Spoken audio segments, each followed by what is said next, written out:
I apologize for the change of face, but Andrew has invited me here to talk about another very important point when it comes to making money, which is work with family when possible.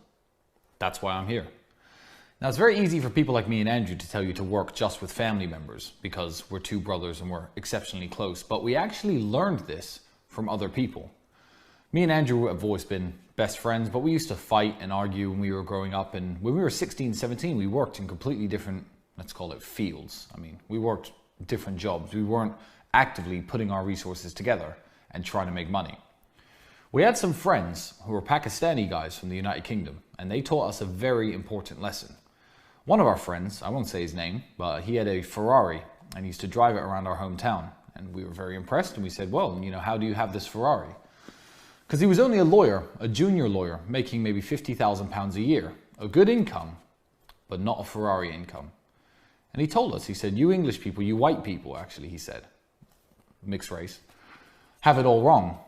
I have 6 brothers, and what me and my brothers do is this. One of us is a doctor, one's a dentist, one's a lawyer, one's an architect. We're all in different fields. What we do is we live in the same house. Our wives live with us. Our wives cook the meals and look after our children.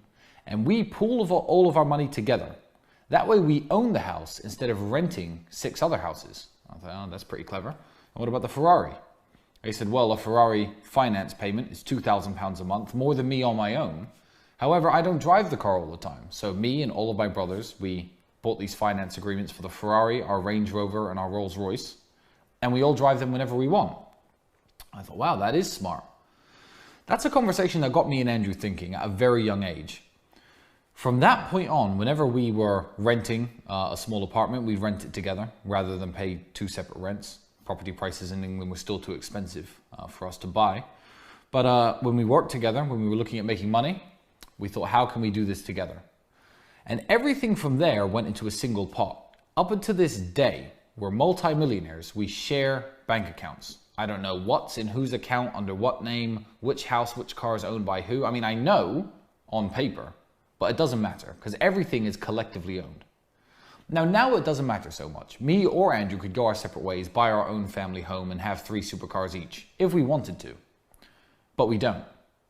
You see, when we were much younger, our first ever supercar was an Aston Martin Vantage. An old one, cost us £65,000 secondhand. It wasn't the most amazing car, but we paid for it, the both of us. That way we had a supercar for both of us to use. The money we saved, we put into business, the other activities we were doing, and that helped us propel forward to the point we're at now.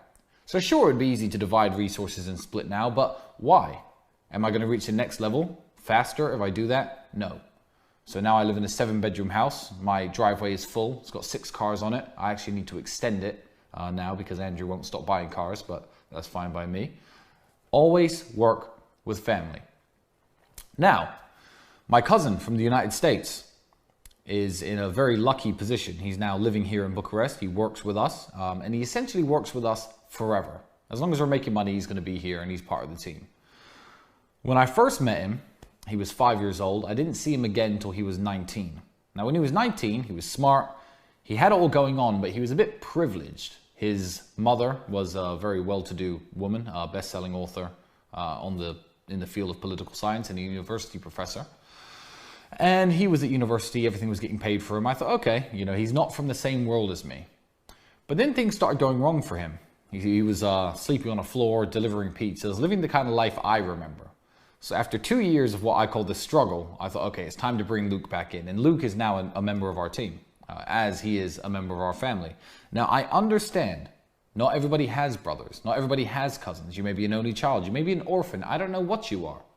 But everyone's got those people that are so valuable to you that you wouldn't stab them in the back for $1 billion and 1,000 women. Those are the people you want to work with. As long as you are sure that they share your sentiments, those are the people you want to team up with. Pool your resources, live in the same house. If you're broke, if you're both working dead-end jobs, rent one room together if need be. If you're good friends, if you meet a woman, tell them to take a walk for an hour and come back. That is one of the keys to mine and Andrew's success.